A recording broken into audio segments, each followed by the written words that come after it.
We'd like to welcome everyone to our City of Mesa Planning and Zoning hearing today.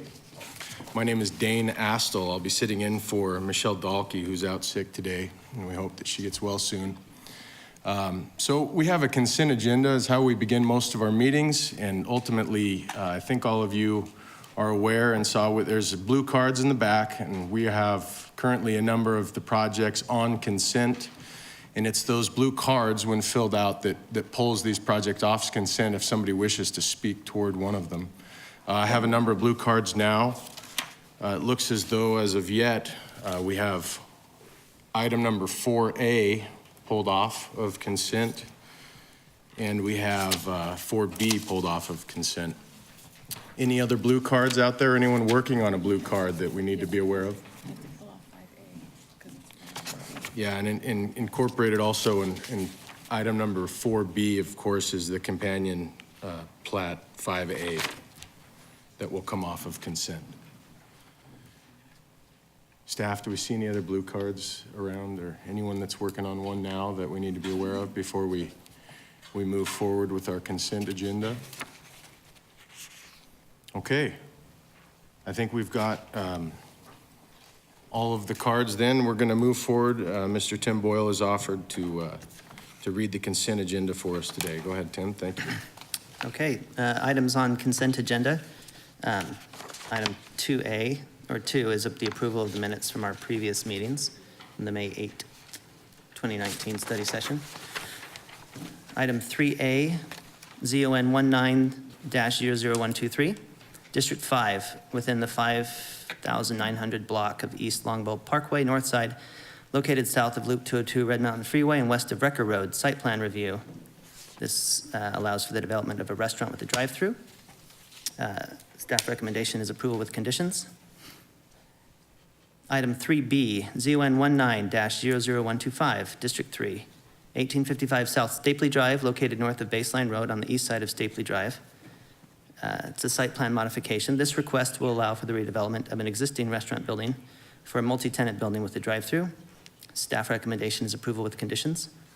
Item 3C, ZON 19-00160, District 6, within the 3300 and 3400 blocks of South 80th Street, west side, and the 7900 block of East Prairie Avenue, south side, located north of Elliott Road and east of Sossaman Road. Site plan review. Request will allow for an industrial development. Staff recommendation is approval with modified conditions. And then item 5B, Eastmark DU 3/4 North Phase 5 MDR, District 6, within the 9200 through 9400 blocks of East Warner Road, south side, the 4400 through 4700 blocks of South Ellsworth Road, east side, and the 4400 through 4600 blocks of South Inspirion Parkway, located south of Warner Road on the east side of Ellsworth Road. Preliminary plat. Staff recommendation is approval with conditions. Okay. Thank you, Tim. Staff, did we address all modified conditions or items Madam, on the consent? Mr. Chair, members of the board, just to stress that the modified conditions were discussed during the study session. That's the only statement that needs to be Regarding added. case That was 3C, correct? Okay. Right. If you want to state that in, Tim, so modified conditions as read and discussed in the study session. Under item 3C, where the staff recommendation is approval with modified conditions, those modified conditions were discussed in the previous study session. Okay. Do we have a motion? I'll motion to approve the consent agenda as read. Second. All in favor, please vote. Okay, we have a unanimous vote for those present with 3 absent in favor of the project, in favor, excuse me, of the consent agenda. All right, in that case, we can move forward to the items that were removed for discussion today. And all of those who wish to stay and be part of this discussion are welcome. Otherwise, we thank you for coming regarding our consent agenda items and wish you luck on the projects. So item 4A, case ZON 18-00891, District 3. So this is 535 West Baseline Road, west of Country Club Drive and south side of Baseline Road, approximately 1.4 acres. This is a rezone from NC to LI. This request will allow for the development of an industrial use. We have planner Evan Ballmer on this case. Maybe we could get some type of, there you are over there, some type of a description of the project, and then we can move forward with. Absolutely. Thank you, Chair, board members. As you mentioned, this is case ZON 18-00891. It's located on Baseline Road, south side of Baseline. We're just west of Country Club. You can see it's outlined on the map here. It's adjacent to developed commercial on the east side of the property, that's zone LI. We have developed residential south of the property, it's RS6. The board approved a medical office building last year, which is under construction just to the west of the property, that's zoned NC. And we have a developed office park across Baseline on the north side of the road. This is a request to rezone this property from neighborhood commercial to limited industrial. The purpose of the rezone is for the development of an industrial use. Specifically, the applicant is interested in potentially doing a medical marijuana dispensary on the property. One of the conditions of the case is that they enter into a development agreement with the city, and the intent of that development agreement is to limit all of the other uses in LI that could potentially pose a conflict with that residential to the south. So we're going to strike out the auto repairs, the truck storage, the manufacturing, those types of uses, to leave just the uses that are currently allowed in the NC zone, plus the addition of the dispensary use. The site was previously rezoned to its current designation in 2005. The applicant is not proposing any changes to the site plan or to the building elevations. There is some landscaping that has died in the years since the previous approval. There's a stipulation that the applicant revegetates that landscape plan. The general plan designation on this property is employment. This is consistent with the general plan. The employment designation supports retail and office uses, supporting the larger employment uses. As far as compatibility goes, I did want to point out one thing. There are some additional requirements for medical marijuana dispensaries under Chapter 31 of the zoning ordinance. There's a handful of separation requirements from all kinds of different things. In this specific case, one is a public open space located in an LI zone. It needs to be set back 1,200 feet from that. There is a public park. You can kind of make it out highlighted in green on this map here on Jerome. The majority of the existing center is within that 1,200-foot buffer, and potentially the westernmost 3 suites could potentially be used for a dispensary use. And again, there is that development agreement that we're working on with the applicant to kind of limit the potential conflicts with the residential uses. Citizen participation, the applicant did a pretty extensive citizen participation. Letters were mailed to within 1,000 feet of the property, HOAs and registered neighborhoods. They also had 2 neighborhood meetings, one in February, one in March. Had a total of 15 neighbors attended. Some of the comments, the highlights were, potentially a rezoning to a less intense designation, possibly raising the height of that south wall, tenants using temporary signage, some kind of specific things to that center. And as I mentioned before in our study session, I did receive an additional email from a resident yesterday who appreciates the additional security this use might provide, and would also like the height of that south wall increased. So just kind of in summary, the current iteration of the proposal with the development agreement would conform to the general plan. Staff had a lot of reservations about this coming through with just a rezoning to just LI, where you have some of those additional uses that could impact the neighbors to the south. It's also consistent with Chapter 7 of the zoning ordinance, and staff is recommending approval with conditions, and I'd be happy to answer any questions.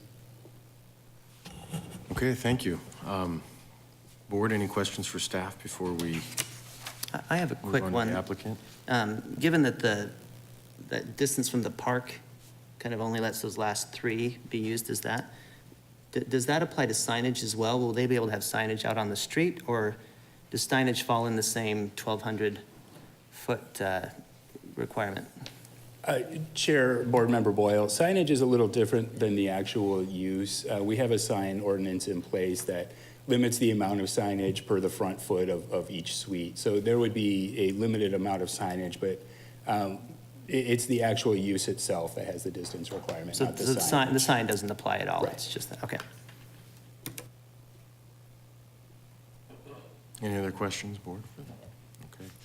Well, we'd like to invite the applicant, if they are here, to, if they wish to discuss this case with us or give us thoughts and feelings about it. Before we then hear from a number of neighbors. Adams, I own the building at 535 West Baseline, or my business does. I've been there since we built this in 2006. Went through this whole process back then to build the building. We've had a lot of difficulty leasing the extra space up. My business, which is Alpha Graphics, takes about 60% of the building, but the other pieces of it, we had the East Valley Partnership in there for probably about 6-7 years. But from a retail standpoint, we have not been able to put any retail commercial type of businesses, basically been office.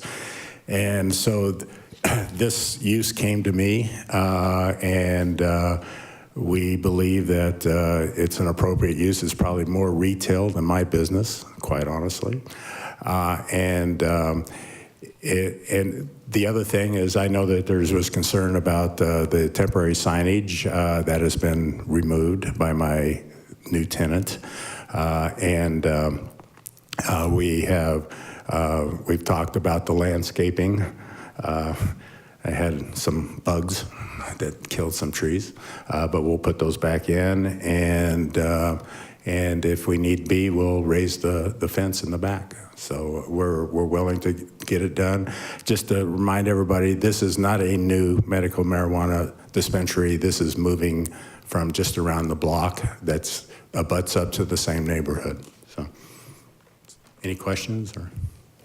Board, any questions? Okay, well, thank you so much Thanks. for your time.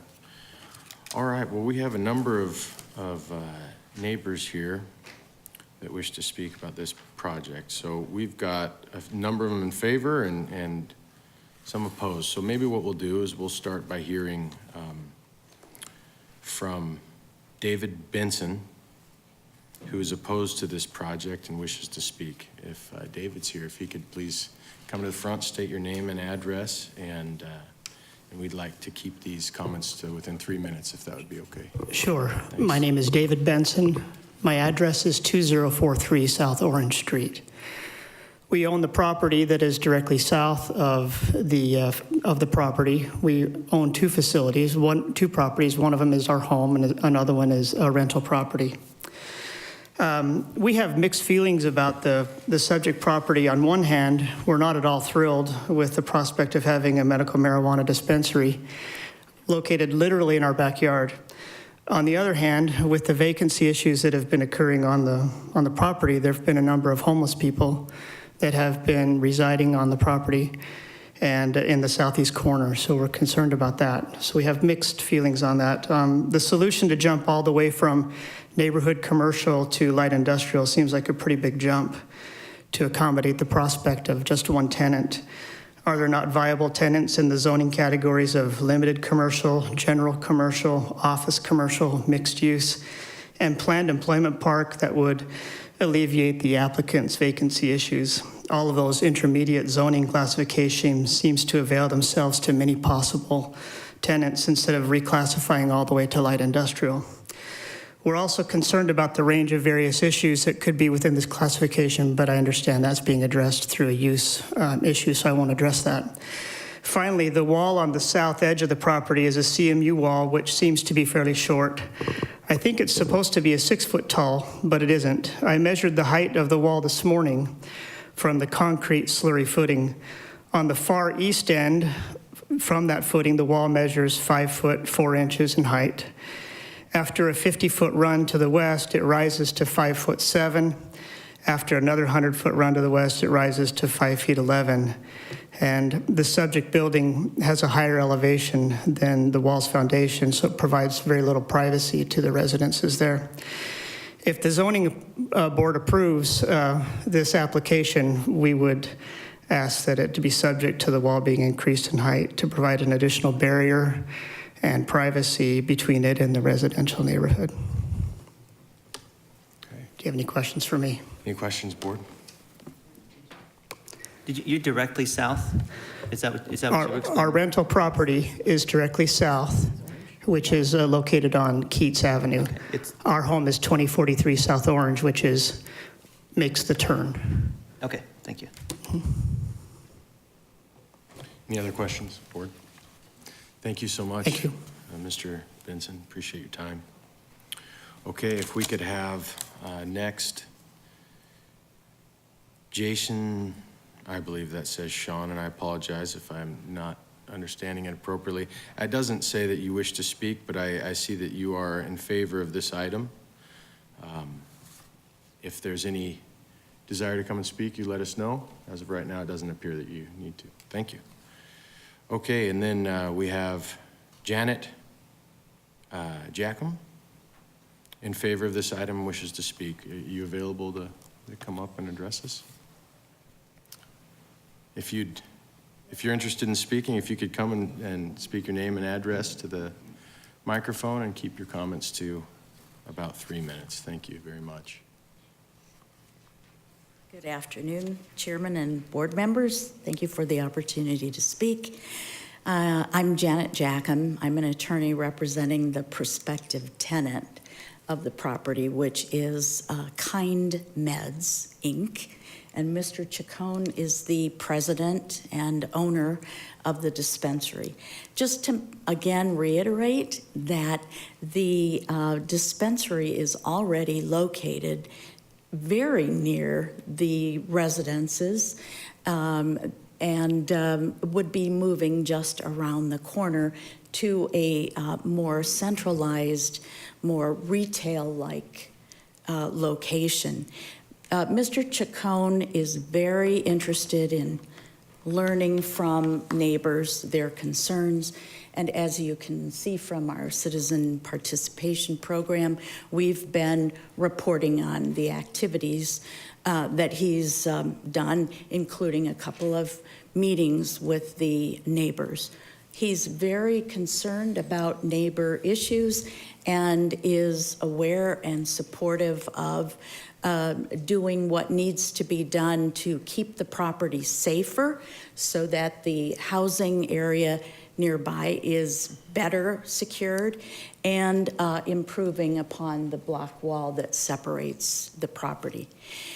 He's had a very good run for many years in this dispensary location around the corner and intends to continue to provide a real professional service. We're happy to give the neighbors and council and board members a tour of this very professional dispensary if you'd like to see what they're like. Thank you so much for your time and service. Thank you so much for being here. So what are the cross streets, if you don't mind, Janet, before you walk off, what are the cross streets of the Vineyard and Baseline. Of the existing facility being moved? Yes, sir. Yes. Vineyard and Baseline. Okay. It's in, what's the professional office complex here. called? Vanderbilt, I think it is. Okay, got it. Yeah. Got it. I see it there. Thank you. Appreciate it. Thank you. That's helpful. Okay, thank you very much, Janet. So we've got a Steve Adams. You're Steve, yeah, you did. Yep, and I remember that. Thank you. I feel like I have 2 for yours. Okay, great. And then we have a Mr. Gomez, I believe. you are in favor, don't wish to speak. Just want to make sure that was read. So thank you very much. Okay, so with that said, I think we've heard from the blue cards that we have. And I guess this is a moment, if we don't have any other comments from the applicant on this project based on what we heard, it sounds like that we have a request for the desire. Right now, there's no stipulation for the 8-foot wall. It's just a suggestion by the adjacent. Mi- Sure. Mr. Chair, members of the board, yes, right now, there's not a condition of approval for that. Okay.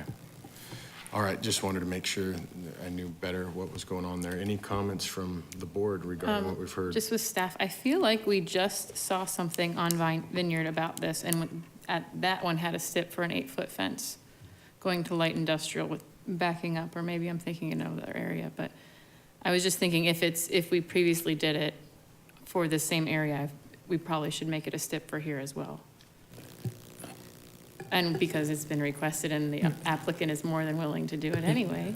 Mr. Chair, members of the board, so it will be within your discretion to recommend the 8-foot wall, and staff will not be, I mean, that's up to you to decide.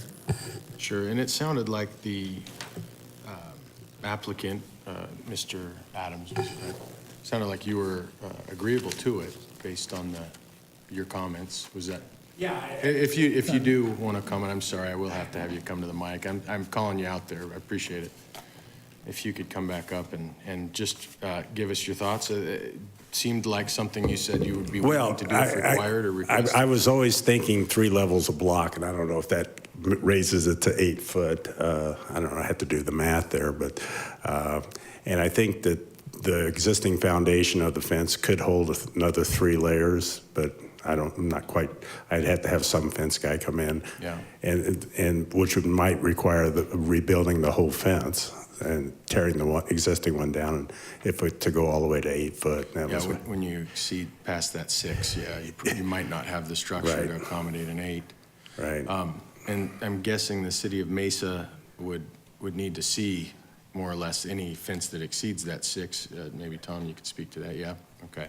So that would have to be something that we just have to keep all that in mind because it's something. But I will say that the thing on the agenda did not have that a condition about the fence. No. So you'd have to be adding that to that. But I would just maybe look at 3 more layers of block. I think Yeah. that would be sufficient. So. Okay. Thank you. Any other comments? I have a question for staff, because this is going to LI.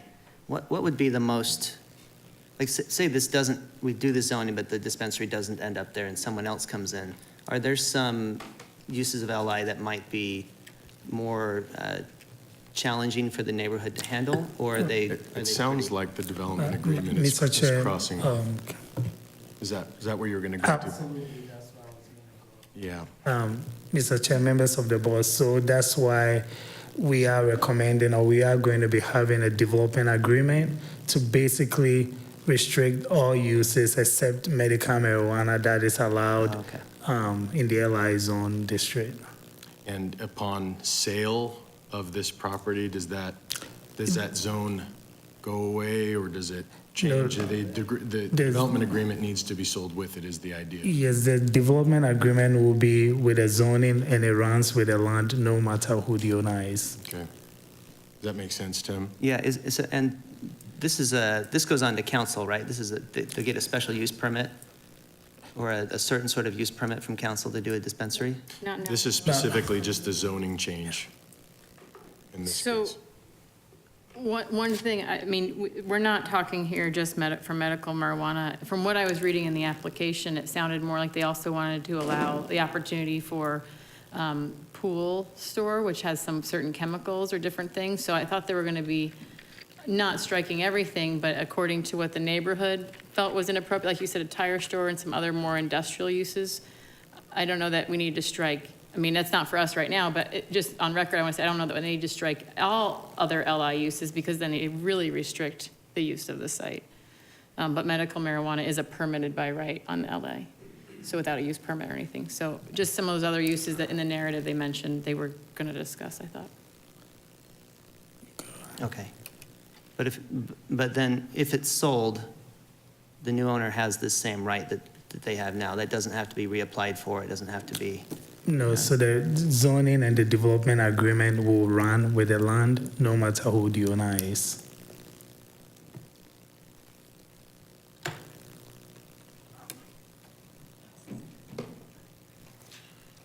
Okay. Any other comments? Board, any other thoughts? I appreciate, go ahead, Nana.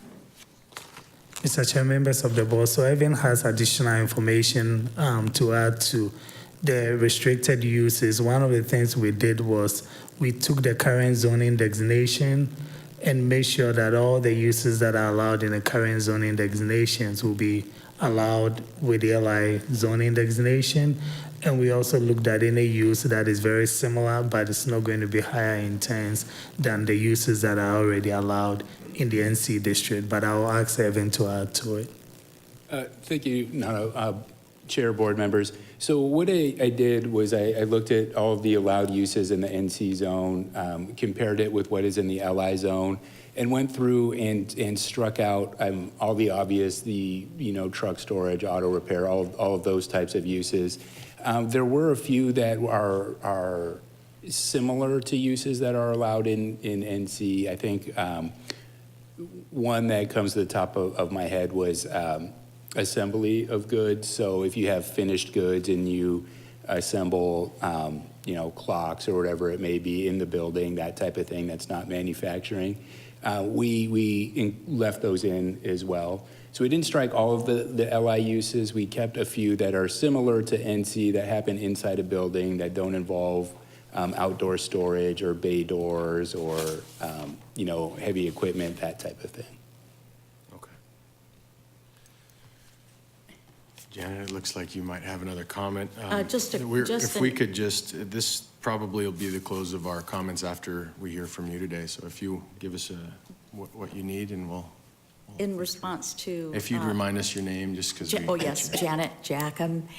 In response to board members Boyle's question, the development agreement will be recorded in the county records so that notice to the world is given relative to this agreement and how the property will hereby be used besides then your own zoning maps. So everyone in the world will effectively have noticed that this development agreement applies not just to Mr. Adams and his ownership, but successor owners.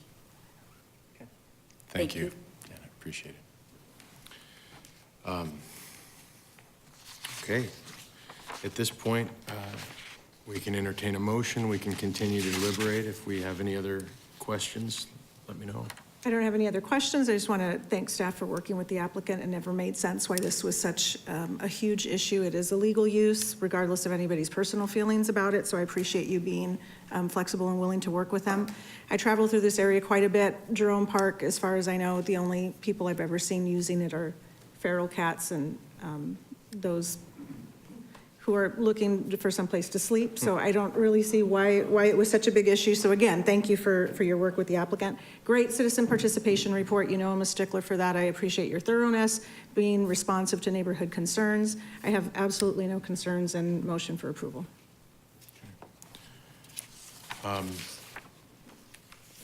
Motioning for approval? Yep. Okay, any second? I'll second. Okay, all in favor? Chair, before you vote, the condition of approval to require a wall to be constructed on the southern portion, is this something you want to, consider as part of your approval? I feel like that was more or less what you're doing, is not adding the stipulation. I am not adding any stipulations. I think that's between the applicant and the neighbors. And I was fine with that. They can discuss it on their own. And I would hope they would. It sounds like the applicant's willing to work with the neighbors in that regard. So I'd hope that we'd be able to do that, and we won't write it into the documentation. So we have a motion and a second. All please vote. Okay, it unanimously passes with the 4 that we have here, with 3 absent. Thank you very much, everyone, for your time and the presentations and helping us better understand that case. And I would like to thank all of those who came. It's very important to have citizen participation with these, and we'd love to hear comments and concerns and help guide us down the path of a good solution overall. So thank you very much for being here. Okay, and then lastly, off of the consent agenda, we have case 4B and its companion case 5A that I would like to read in now as a discussion point. 4B is ZON 19-00064, District 2 within the 6,000 to 6,100 blocks of East Baseline Road on the north side, located west of Power Road on the north side of Baseline Road, approximately 6.8 acres. This would be for a rezoning from RS 43 LC-AF, GC-AF to an RM2 PAD-AF and a site plan review. This request would allow for the development of a multi-residential use. I'm also going to read in its companion case, which is Zenon Baseline, District 2. This is case 5A, 5-A on our agenda. Within the 6,000, 6,100, same address, and located west of Power Road, north of Baseline, same acreage. This is for a preliminary plat associated with the case 4B. Okay, I think this was removed by Mr. Boyle, and if we could hear your comments, Mr. Boyle, and then we'll give the applicant a chance to talk with us. Okay, one is the general comment that I always have. I think I brought it up in the study session, that when we, it's been told us in the past that the city has a misbalance between jobs and residents. So anytime something changes from light commercial or general commercial to residential, especially more dense residential, that gives me concern.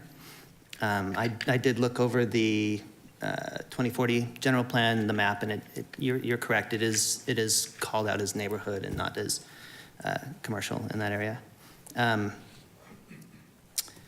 The airport thing, I looked too.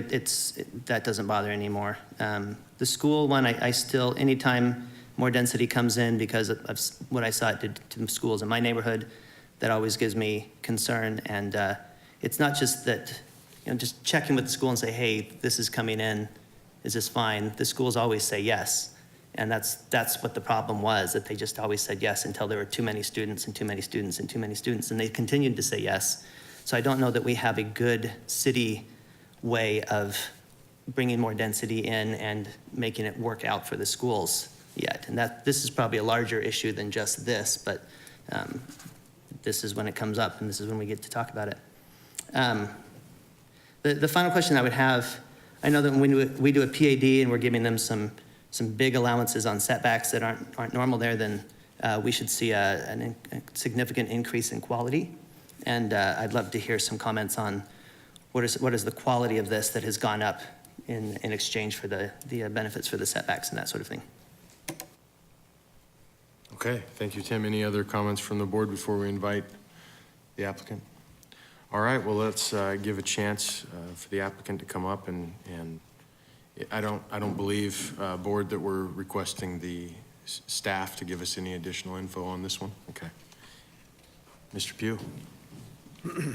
If you could state your name and address, Mr. Pugh, that would be helpful. And both names, I guess I should say, and if we could. We're going to take a world tour here. Oh, wonderful. Thank you. We can just use these, can we? Yeah, they'll just go down. Yeah, but hold on. Oh, with that. Is staff gonna, oh, there it is. What I want to get. There we go. Okay. Yeah, thank you very much. Good afternoon, Mr. Chairman, members of the board. My name is Ralph Pugh. My office address is 1744 South Val Vista Drive here in Mesa. Pleasure to be with you on behalf of Pacific Rim Group and its owner, Mr. Anthony Miachka, who is here with us along with our architect, who can answer the latest question from Board Member Boyle about the quality of the design. We have some illustrations of that you'll be able to see. I think it's important to note on this case, members of the board, that this is indeed the readaptive use of the historic Rockin' R Ranch, right? I mean, let's face it, this property would likely not be commercial if it were not for the Rockin' R Ranch. The Rockin' R Ranch, as we all know, was pretty much an agritainment use. It had a restaurant, but it was entertainment, it was gunfights, it was lots of fun. Everybody enjoyed going to the Rockin' R. Being located next to the canal, the Eastern Canal, and Superstition Springs Golf Course to the east, and being immediately adjacent to a light industrial park that has auto repair, distribution facilities, an agglomeration of light industrial uses. It never was expected, frankly, that this would be a viable and meaningful commercial site. It's just that Rockin' R was such a unique use, and the Robesons had this property, that it gave them an opportunity to do what they do best, and that's sing and serve food, and it was marvelous. Those days are gone. It's now a question of what do we do? So Mr. Miachka and his consultants looked at this site and conceived it as a well-designed multifamily use that achieves about 13 units to the acre. It's not like an apartment project in its density reaching up to 20 units. It's in the 13 range. These units are designed with unique aspects. They have open space patios above every garage, which really gives a community feel to the site. The question when we had the neighborhood meeting was its compatibility with surrounding property owners. And we have spent significant time with both Mr. Scott Urie, who owns this property here at the very northwest end of the property, and his brother, Mr. Shane Urie, who owns the piece just north. We have redesigned the site to accommodate setbacks on the northern end, which they are comfortable with. They're not here today.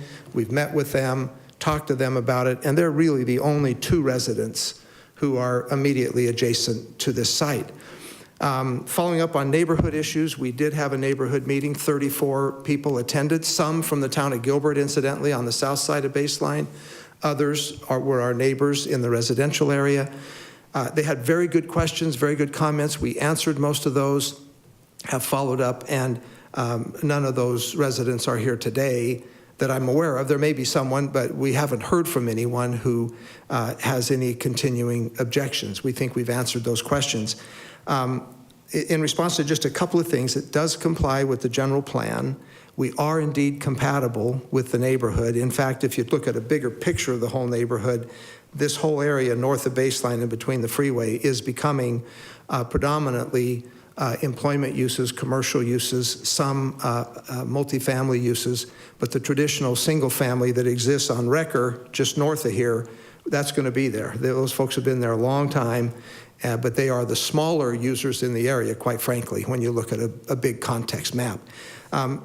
Grateful for Mr. Boyle's comment about the airport. We do all we can to protect that. It's really not an issue here. We're 4.5 miles away. We won't get into that. The interesting thing about commercial and jobs to population and schools are all kind of tied together. This is not a viable, meaningful commercial site because if it was, and if the economic development group of the city of Mesa felt that it was viable, they would be here. We would have had multiple conversations with them. They would have pressed the issue that this is a great site. We're going to bring in wonderful users. This isn't one of those sites. It is not on that radar, and it's not an issue of high priority because we don't think it's going to develop in a commercial way anyway. And finally, schools. Schools are an interesting topic. In the old days, you all might remember, you might not, when the heyday was here and development was going as fast as it possibly could, we did deal with school districts, not only as it related to the location of school sites and the dedication of land for schools, but in those days, before the two depressions that we've had good times and bad. In the heydays, developers actually made donations to school districts in surrounding communities, Queen Creek, Gilbert, other communities. It's very, very common. But Mesa, through the direction of Dr. Zaharis as the superintendent, followed up by Deb Duvall, they were well ahead of the game. They had sites located, they had school sites planned. Rarely did we get into that conversation with Mesa because they had good foresight and good planning. Now, when you take a piece like this that is truly an infill piece, everything's developed around it. The school districts can adapt. First of all, this site is not going to generate many students. That's what we know of from multifamily uses of this nature. And secondly, the high competition in schools today between district schools, charter schools, et cetera, it's not the same way as it used to be. And in this instance, I'm sure, or at least I'm assuming, the staff can straighten me out, but they do notify the district of the coming residential uses, and we haven't heard anything. Had we known of a concern, we would have met with them and talked to them about it. But we really do not believe schools are an issue here, and we should move forward with this case. So we urge you, board members, to please recommend approval. If you'd like to see the architecture, you can see some of that here. This takes after a design of the project that Mr. Miachka has done in Phoenix. You can see the entrance feature here. You can see the nature of the patios that are open and above the garages, well designed and well executed. Nice architecture, nice color. Here's a typical example of open space amenities. Again, throughout the project, more typical uses that he's done. The quality of the facilities here for common areas, the physical facilities, the training center and all that. And here's a better shot of it kind of from a bird's eye view. So we believe we justify those variances we've asked for, not only in the quality of what's being presented, but in the unusual shape of the property. So with that, Mr. Chairman, if any of you have more specific questions of our architect, he can answer those. We urge your support and recommend approval to the City Council. Thank you very much. Thank you, Mr. Pugh. Thank Appreciate you. your time. If there's comments in opposition, if I could have a moment to rebut, if that's, thank you. Sounds good. Comments, board? Does that help clear up some of your concerns, Tim? Yeah, I think the quality is there, and I appreciate that. The school effect, again, this is part of a larger issue. Emerson Elementary just kept saying, yes, it's okay, yes, it's okay, yes, it's okay, until there were 40 students in my daughter's classroom, and she had to spend the entire day learning discipline the first day. So this is a larger thing that I brought up before. I would love to hear some ideas or work towards meeting and having ideas with staff for how I think the schools are told to say yes to anything that comes in, and they're not ever allowed to say, you know what, this is too much or anything like that. So I'd love to figure out how we keep that from happening again. Thank you, Tim. Having worked for the school district for a decade, I've never, in my experience, had anybody that was in that team rubber stamp anything. They gave honest feedback, and I remember conversations between our research, our planning team, and City of Mesa planning team. So I would say that that's not necessarily the case. I think what we've seen in some of our West Side schools is change in population pattern, higher density, families with increased size. There's lots of different social components that went into some of those overcrowding issues. And again, it is part of a larger discussion if you want to entertain the discussion, but I don't think it's appropriate for this case. I appreciate the quality of the development, the amenities you have. The fact that you have a dog park just sends me over the moon, Ralph. Love that. I really appreciate the project, and I'm in full support. Any other comments from the board? So if nobody ever had any complaints, what happened to Emerson? Again, Tim, I think that's a much larger discussion. And just because you had an experience with your daughter in one classroom doesn't mean that it applies to all the schools in every case that we're going to hear before us. I think that's a separate discussion that you and I don't need to have here on the dais. I think there's lots of different issues why population growth and some of the issues with our West Side schools are occurring. But again, that's not necessarily something that we entertain here. So is that something that we need to talk to the mayor or to council, or is that something, do we have jurisdiction over that? Do we have some opinion over that that's viable, or does that need to all happen up from someone higher up than us? Mr. Chair, members of the board, we can basically convey this information to the city manager, but for the purposes of this case, We sent a referral basically to the school district, and we did not receive any response from them. And in terms of the general plan and every evaluation that we did to basically make a recommendation, we absolutely believe that this is the right recommendation that we've made before you. But again, the Planning and Zoning Board has that discretion to basically bring up any policy issues that they want staff to convey that to the city manager for it to open up a discussion, and we'll be more than happy to carry forward this information. Is that something we'd have to do as part of the formal thing, or do we just do this separately from this case?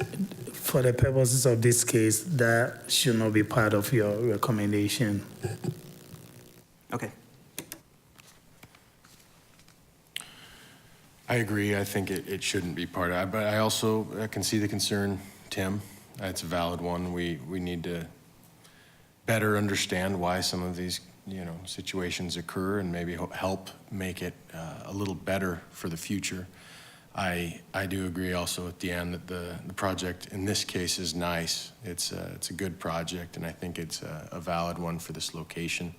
I have in other cities, in my line of work, I'm doing projects like this, and ultimately I do see comments a little bit more commonly in other jurisdictions from schools, and sometimes it's nice to have some kind of a letter show up that just generally states the thoughts and feelings. It might be something we talk about, but I do agree that in this specific situation, I wouldn't feel comfortable letting anything that we're doing today ride on that topic, but I think we should talk about it. I think it's a good topic. Any other comments by the board or thoughts? I think at this point, unless you have any comments, we could I'd like use to a make a motion on motion. these 2 points here, 4B and 5A. I'd like to make a motion, I'll do it in two separate. I'd like to make a motion to approve ZON 19-00064 within the 6,6100 blocks of East Baseline Road, rezoning from RS 43 LCAF and GCAF to RM-2 PADAF and site plan review for the development of multi-residential use with staff recommendations of approval. All in favor? Mr. Chair, we have to do both 'cause we with read in both? conditions. Oh, because we read in both? No, you didn't say with conditions, you just approval. Approval with conditions. Simple as that. Okay. Is that enough for our voting? Okay, we got it. Everyone please vote.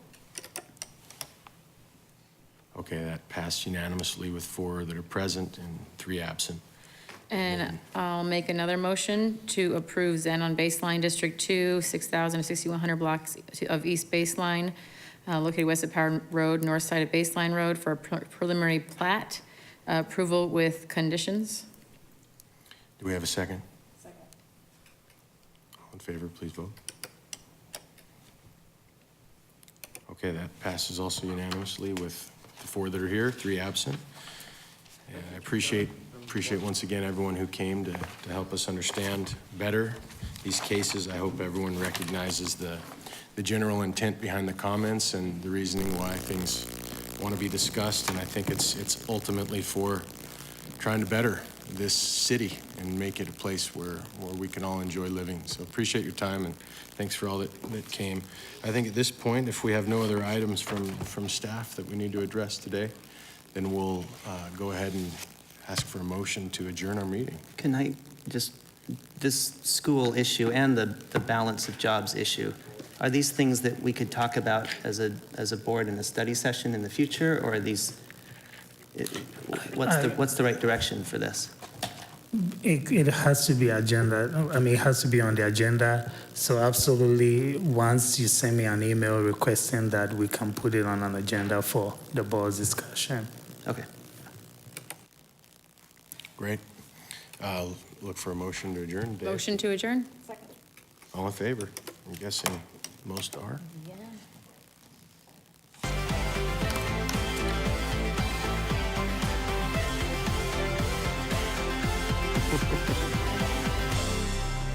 I'll turn my head.